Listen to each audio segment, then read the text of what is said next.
कार्तिक पुनेई पाहंता धर्म डंगा भसेई दवा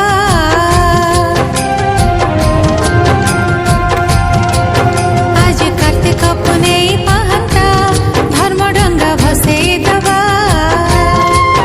थुरु थुरु थुरु पाहंती सीते थुरु थुरु थुरु पाहंती सीते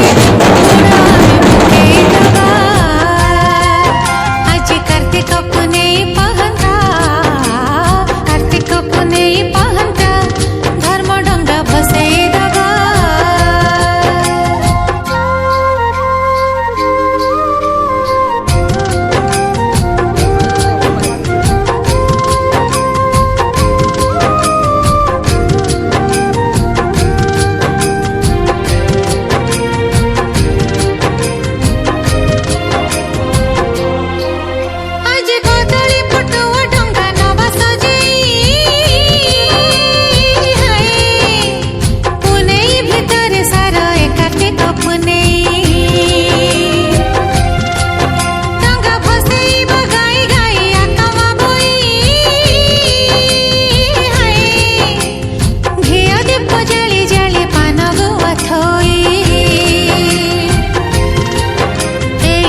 करे हबी सखाई